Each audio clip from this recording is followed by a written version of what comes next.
For Crema Media in Johannesburg, I'm Sane Dlamini. Martha Beck, certified Master Life Coach Judy Clippin discusses her book titled Recover from Your Childhood, Life Lessons for the Adult Child. Welcome, Judy, and thank you very much for your time. Thank you. Yeah, so this book is meant to help change not who we are, but how we are. Who should be reading this book? Well, I think everybody should be reading this book, but it's specifically for people who had a difficult childhood or a childhood that was unpredictable or inconsistent in some way.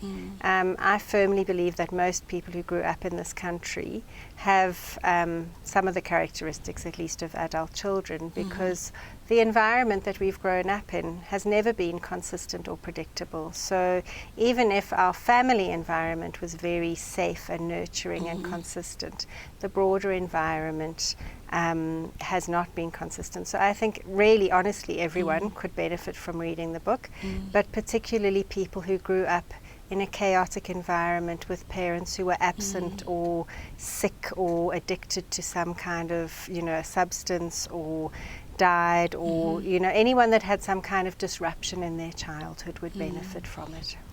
Can you also tell us about your upbringing, which has led you to explore the adult child syndrome? So I grew up in South Africa, and I was born in 1970.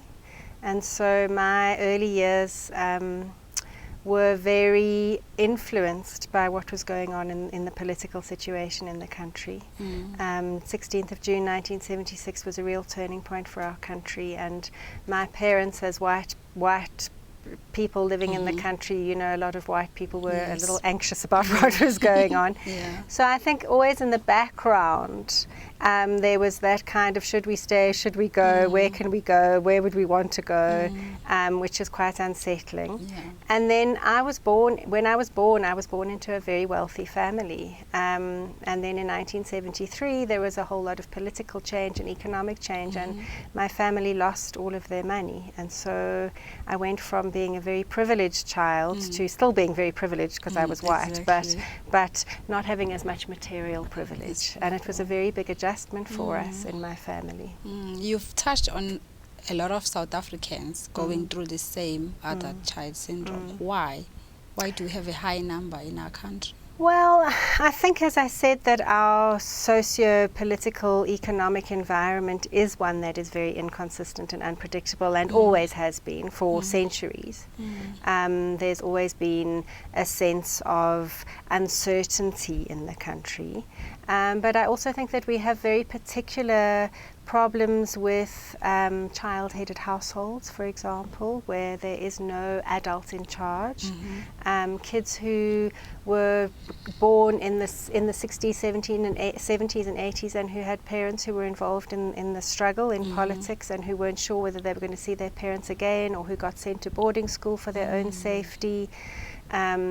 Kids who had parents who were drinking or taking substances to try and deal with their own pain, their emotional pain. I think that South Africa really does have a very particular set of challenges for all of us, but particularly for children. You also speak about the exercises that are important while recovering from your childhood. Can you tell us a bit more about such exercises? So, as you said at the beginning, I say to my clients, we work together to change how they are, not who they are, because we are who we are. And we learn how to be in the world by watching the grown-ups. And so we watch what's going on around us, and if what's going on around us isn't particularly constructive or healthy or helpful or whatever, because for whatever reason, we learn those ways of being in the world, and so we don't necessarily learn about how to manage conflict effectively or communicate effectively or stand up for ourselves. And so the tools that I have in the book and that I use with my clients are very much about helping my clients to feel more empowered, to be more kind of adult, to be more empowered and more confident, and more able to stand up for themselves in a gentle but confident way. And is it possible to benefit from just reading this book without seeking assistance from a life coach like you? I think it is possible, and that's Is it? actually the reason why, one of the reasons why I wrote the book, is because something like coaching is very expensive and it's not accessible to a lot of people in the country. And so I wrote the book partly to give to my clients to help them explain, to understand why they are the way they are, but also so that anybody can pick up the book and read it and get some benefit from it. And I have written it in a way, hopefully, that is very easy to read and very easy to understand and very easy to apply.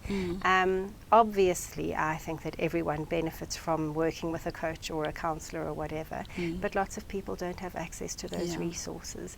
And so I do think that the book is useful even as a standalone resource. And I noticed that it was first published in 2010.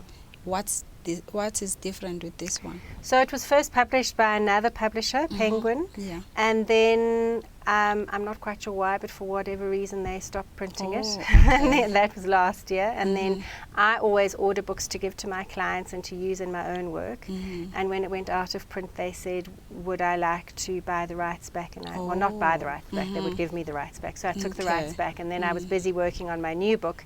And so I went to the publisher for my new book and I said, would they be interested in publishing it? And they said yes, they would. Okay. There was this thing about that being an adult child will have an impact on you when you are your own parent.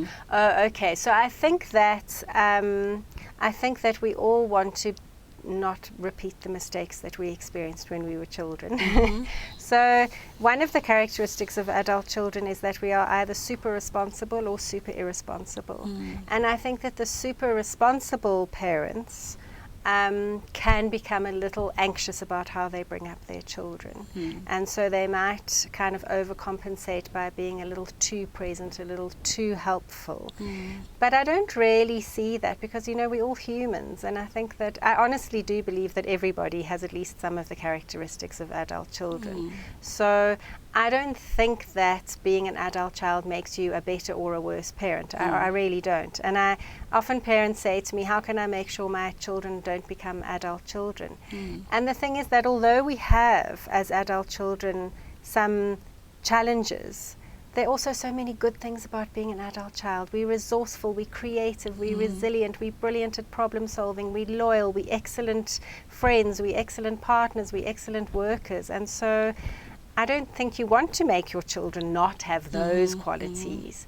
I think the best thing is to make your children know that they're loved, and to really make them feel safe, and to create as consistent and predictable an environment in the home as you possibly can. So set up routines, have proper bedtimes, things that children can feel safe with, because the world isn't safe and the world isn't predictable. So if you can make your microcosm safe for the child, then I think that's the very best thing you can do for them.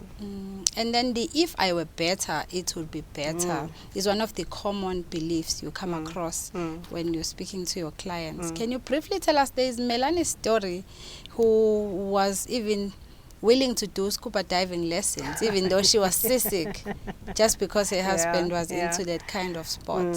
So when we're little, we can't really ascertain what is our fault and what isn't our fault. And so we tend to think that everything is because of us. So our parents are happy because we're good, or our parents are unhappy because we're not good enough. And so we develop this unconscious belief that if I were better, it would be better. If I was doing better at school, mum and dad would be happier. If I wasn't so naughty, they wouldn't be fighting. If I wasn't, struggling with something, they would be getting on better. Whatever it is, and it's unconscious. And that's the thing to understand, is that we don't know that we believe it, but it pushes us to do things that we might not necessarily want to do, like Melanie, who thought that if she kept her boyfriend happy and went scuba diving and all sorts of other things, then he would love her more.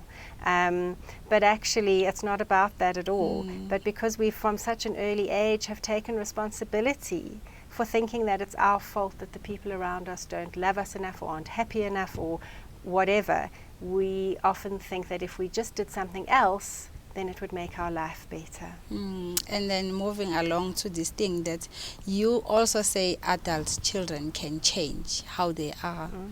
But does this mean then this saying of a leopard can change its spots? Well, that's exactly why I say we change how we are, not who we are. Okay. Because we are who we are. And really, it's not my job to change you, and it's not who you are, and it's not your job to change who you are. You are who you are. But we can change how we are. So we can change how we see the world, how we interact in the world, how we respond to the world, how we are in our relationships, the choices we make, the way we respond to things. That's how we change how we are. So we're not changing our spots, but maybe we're changing the way we're walking, or with the way we're making our way through the world. And lastly, what else will the readers be getting from your book? You know, it's so interesting because I'm always very moved by it. Often, at least a few times a week, somebody emails me and says, I've just read your book, thank you very much for writing that. And I think the thing that people get the most out of it is to realize that they're not alone, and B, that there's actually nothing wrong with them. That the way they are in the world, how they have been in the world, is not wrong. It's actually a very creative way that they have responded to their childhood and the environment that they grew up in. And it worked for them, because otherwise they wouldn't be grown-ups. The only thing is, it's not necessarily working for them so well now. And so this tool gives tools and ideas and skills, and it's very practical. It gives you, it says, try this, do this. And if you can do even some of those exercises and change some of those thoughts and behaviors, then you will feel less like, if I were better, it would be better, and more like, I'm pretty great. Thank you very much for your time. Thank you. That was Judy Klippin speaking to Creamer Media's Polity about her book titled Recover from Your Childhood, Life Lessons for the Adult Child.